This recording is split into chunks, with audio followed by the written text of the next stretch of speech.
여러분 안녕하십니까? 6월의 첫 거래일 6월 1일 목요일 굿모닝 글로벌 시작합니다. 박명석입니다. 간밤 뉴욕 증시는 엔비디아발 랠리가 잠시 소강 상태에 접어들면서 약세로 마감을 했습니다. 3대 지수가 일제히 하락으로 마감을 했고요. 특히나 보시다시피 나스닥의 낙폭이 조금 더 클 수밖에 없었던 하루였는데요. 엔비디아 정말 숨막히는 3일 동안의 랠리였죠. 그만큼 언제든 좀 나올 수 있는 조정을 여러분들이 감안하셨을 것 같습니다만 그래도 또 그만큼 상승폭이 컸기 때문에 낙폭도 작다고 느껴지진 않았습니다. 5%대의 하락폭이 나타났고요.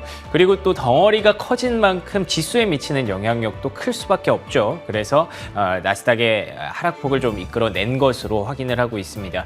뿐만 아니라 C3.AI, AI 관련주죠. 역시나 실적 발표를 앞두고 엔비디아와 함께 최근에 랠리를 이어가고 있었는데 낙폭이 좀 커졌습니다. 두 자릿수 급락하면서 AI 관련주 전반적으로 숨고르기 흐름이 나타났다고 볼 수 있겠고요. 그리고 또 반도체 쪽도 오늘은 조금 좋지 않았습니다. 암바렐라가 2분기 실적을 발표하고 나서 주가가 급락세를 보였고 마이크론 같은 경우에는 최근에 중국과의 좀 악재가 있죠. 계속해서 좀 붉어지는 모습이 마이크론의 주가를 이틀 연속 하락으로 만들었습니다.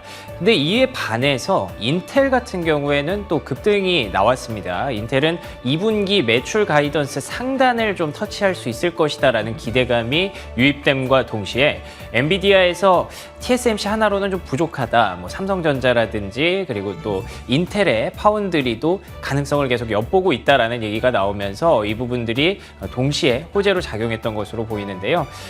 경제 지표 한번 볼까요? 4월 졸트 보고서가 발표가 됐습니다. 구인 건수가 1,010만 건, 시장의 예상치를 꽤나 큰 폭으로 상회했습니다. 그러면서 다음 달, 이제는 이번 달이죠. 이번 달 금리 인상 가능성이 패드와치 기준으로 70%까지 좀 올라가는 모습이 있었는데요. 그런데 또 장중에 부채 한도 합의안과 관련해서 하원에서 좀 얘기가 많다 이런 이슈가 나오면서 또 50%까지 떨어지는 그런 시장의 좀 불안감을 좀 나타내는 패드와치의 금리 인상 전망이었습니다. 결국에는 시장 지금은 AI가 해주느냐 못 해주느냐에 따라서 결과가 좀 엇갈리고 있는 것처럼 보이는데요. AI가 이렇게 쉬어갈 때 다른 볼만한 섹터는 없을까요? 저희와 함께 고민해 보시죠. 목요일 굿모닝 글로벌 지금부터 출발합니다.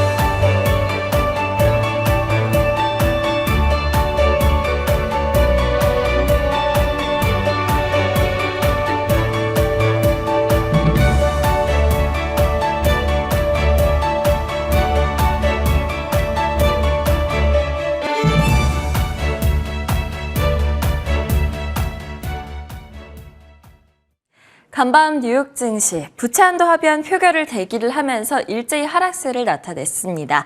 예상보다 강력한 고용 지표가 나오자 긴축에 대한 경계감도 커졌는데요. 중국의 코로나 재확산도 역시나 경계해야 될 부분인 것 같아 보입니다. 앞으로 시장 흐름 어떻게 흘러가게 될지 자세한 내용 김태수 위원님과 함께 다뤄보도록 하겠습니다. 위원님 안녕하세요. 네, 안녕하세요. 네, 간밤 시장 어떻게 보셨을까요? 네, 시장은 역시 하원에서 투표가 어떻게 될지 이런 부분들 좀 주시하고 있는 상황이고요. 그리고 고용 데이터 나오면서 금리 또 올라가는 거 아니냐 이런 불안감이 좀 생겼습니다. 그리고 중국 쪽의 경기 어떤 불안, 코로나 좀 재확산되는 이런 상황들에 대해 가지고 불안감도 생겼고 무엇보다 어쨌든 기술주들이 그동안 너무 급하게 올랐기 때문에 좀 쉬어가는 분위기도 강하게 나타나는 모습입니다.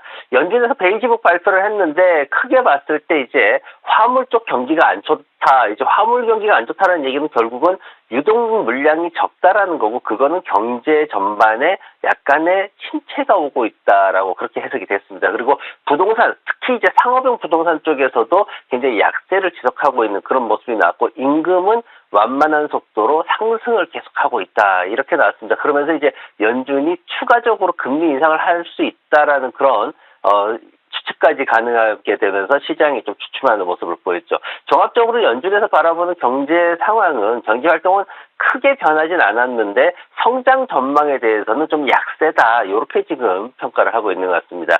노동통계국에서 이제 일자리 수 나왔죠. 이게 1,010만 개 나왔는데, 지난달만 하더라도 이제 거의 최저치 수준으로 내려갔거든요. 근데 이게 다시 급등하면서 연준이, 추가 금리 인상하는 거 아니냐, 이걸 좀, 노동시장을 좀 더 관심 있게 지켜봐야 되는 거 아니냐, 이제 이렇게 평가가 됐습니다. 그러면서 이제, 전체적으로 봤을 때 소매 쪽에서 이제 오프닝이 크게 증가하는 모습이었고, 이제 북동부 지역으로 봤을 때는 뉴욕 쪽, 이제 북동부 지역을 제외하고는 나머지 지역에서 모두 증가하고, 특히 서부 지역에서 많이 증가하는 모습을 보였습니다.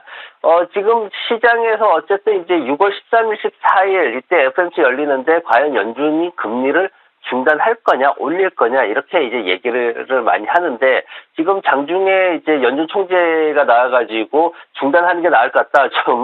그런데 이제 중단하는 게 시장에 우호적으로 중단하는 게 아니라 좀 경기가 안 좋아지기 때문에 중단해도 괜찮겠다. 이렇게 얘기를 했습니다. 왜냐면은, 연준 같은 경우에는 지금 경기를 어떻게든지 약간 침체시키면서 인플레이션을 빠르게 떨어뜨리려는 그런 노력을 하고 있기 때문에 그걸 이제 언급하면서 시장에서는 경기 침체에 대한 불안감이 더 가중되는 모습이었고, 모기지금리 같은 경우에는 지금 22bp나 일주일 만에 상승을 했습니다. 6.91%까지 상승을 했는데 지난 11월 초 이후 거의 최고점 수준으로 다시 진격하고 있는 그런 모습입니다. 그래서 인플레이션 하락에 대한 기대감이 더 낮아지는 모습을 보이고 있고요.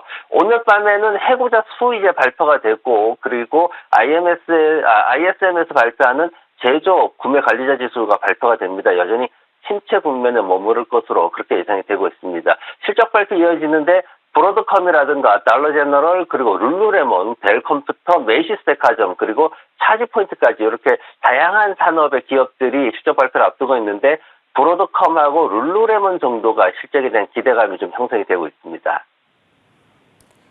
네, 고용지표 그리고 아직 많은 기업들의 실적이 남아 있으니까요. 꼭 체크해 주시기 바랍니다. 그럼 간밤 시장 흐름 확인해 보도록 하겠습니다. 어제와는 또 다른 분위기입니다. 필수 소비재 그리고 헬스케어, 부동산 섹터가 강했고요. 반면 기술, 임의 소비재 그리고 에너지 섹터는 하락을 했습니다. 기술 섹터부터 들어가 보도록 하겠습니다. AI 열풍의 전날 시가총액 1조 달러를 터치하기도 했던 엔비디아는 간밤에는 잠시 쉬어가는 모습이었죠. 5.68% 정도 하락을 했고요. AMD는 5% 넘게, 마이크론의 경우에는 4.8% 하락을 했습니다. C3AI는 올해 들어서 250%나 폭등하기도 한 기업인데요. 곧 실적이 나오죠. 장중에는 실적을 기다리면서 9% 급락하면서 장을 마쳤었는데 장마감 후에도 급락세를 나타내고 있는 중입니다. 인텔은 2분기 매출 호조 전망에 4.8% 급등세를 나타내고 있고요. 임의 소비재 쪽으로 가보면 아마존이 1% 가까이 하락을 했고, 테슬라 역시 0.5% 정도 하락세를 나타냈습니다. 글로벌 자동차 부품업체죠. 어드밴스 오토파츠는 부진한 실적을 발표를 하고 35% 정도 급락을 했습니다. 또 홈디포와 로우스의 경우에는 2% 정도를 하락세를 나타내고 있습니다. 헬스케어주들은 일제히 상승세를 나타냈는데요. 유나이티드 헬스그룹이 1%, 화이자가 3% 가까이 올랐고요. 소파이는 핀테크 기업인데 부채 한도 합의안이 통과가 된다면 학자금 대출 상환에 대한 기대감으로 15% 이상 급등했습니다. 지역 은행들은 일제히 하락세를 나타내고 있습니다. 트루이스트 파이낸셜이 2% 그리고 시티즌스 파이낸셜 그룹이 5% 정도 하락을 했고요. 국제유가는 70달러를 하회한 지 오래입니다. 약 2% 정도 하락을 하면서 67달러 선에서 거래가 되고 있는데요. 이에 에너지 관련주들이 모두 빨간불을 켜면서 하락세를 나타냈습니다. 그럼 위원님과 함께 자세한 종목별 이슈들 다뤄볼까요?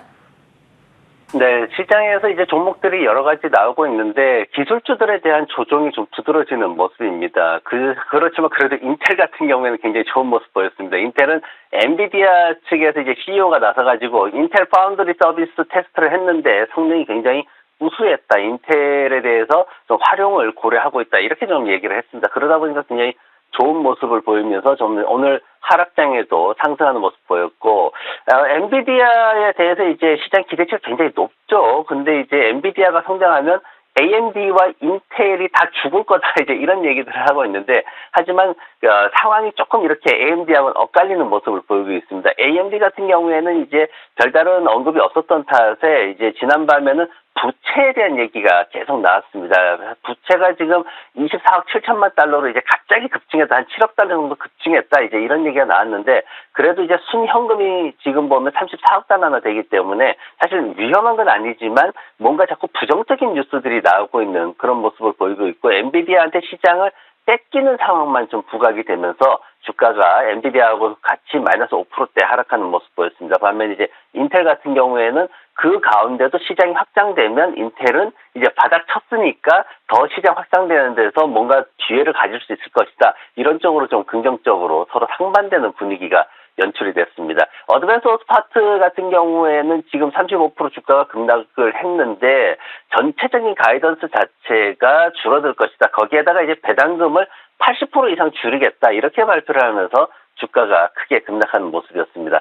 셀즈포스 같은 경우에 이제 장마감의 실적 발표를 했죠. 지금 1분기 매출이 82억 5천만 달러, 두 자릿수 증가했습니다. 11%나 증가했고, 기대했던 EPS 같은 경우에도 한 60센트 이상 이렇게 증가하는 그런 모습을 보였습니다. 하지만 주가는 발표에 하락했는데 이 부분은 아무래도 수익 실현 물량들이 좀 나오고 있지 않나 그렇게 보여지고, 아직까지 특별한 악재는 보이지 않고 있습니다.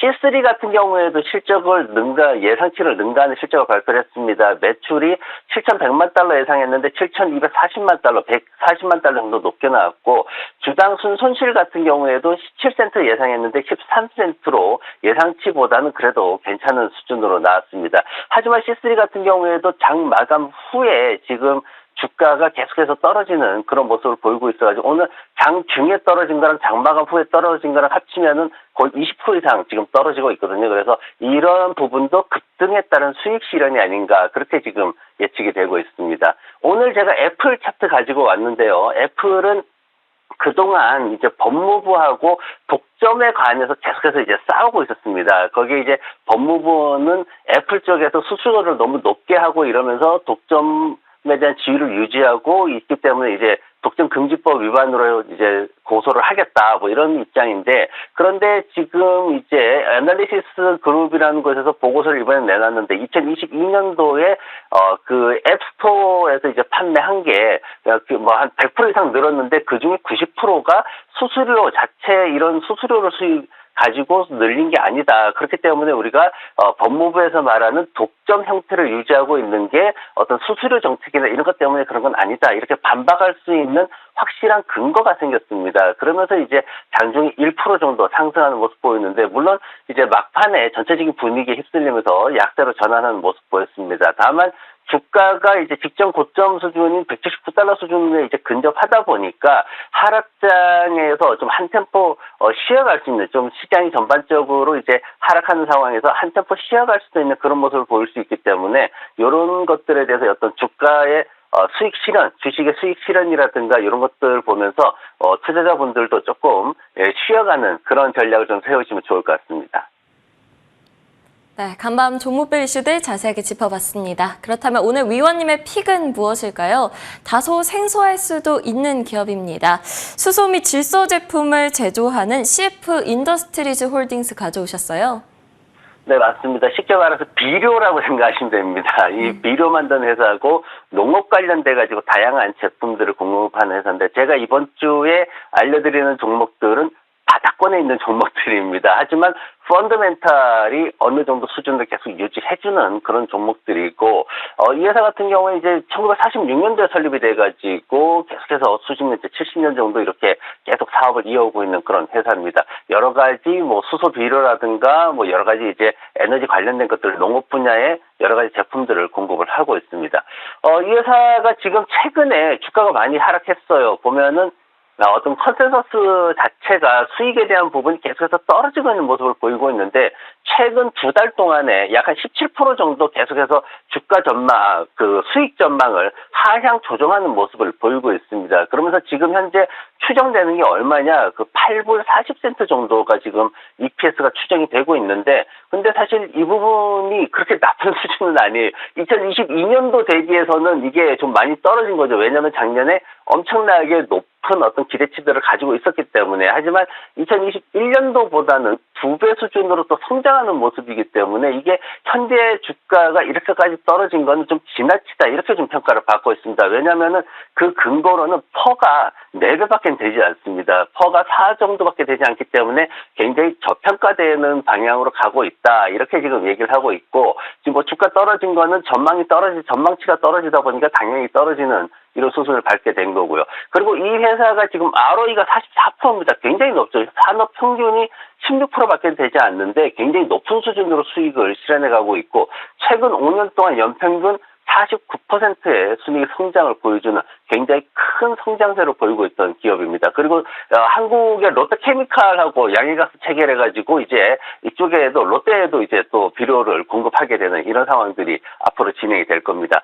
재무구조 보면은 사실 기대치가 그동안 높았어요. 그러다 보니까 좋은 실적임에도 불구하고 어떤 요구를 충족하지 못하는 그런 모습들이 좀 있었습니다. 그러면서 시장에서는 평균 목표가를 89달러까지, 높게는 110달러까지도 지금 그렇게 추정을 하고 있습니다.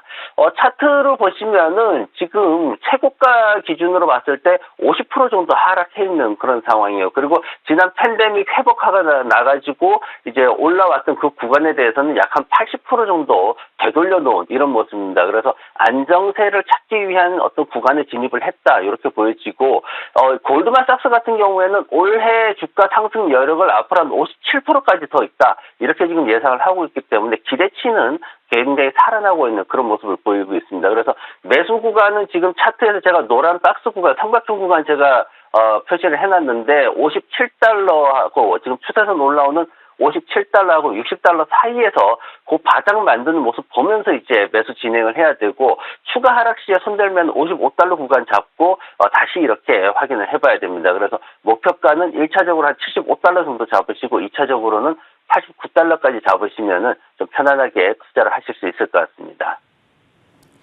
오늘 위원님의 픽은 CF 인더스트리즈 홀딩스였습니다. 57에서 60달러를 매수 구간으로 잡고 목표가 1차 75달러, 2차 89달러 보면서 대응해보자 이야기해 주셨습니다.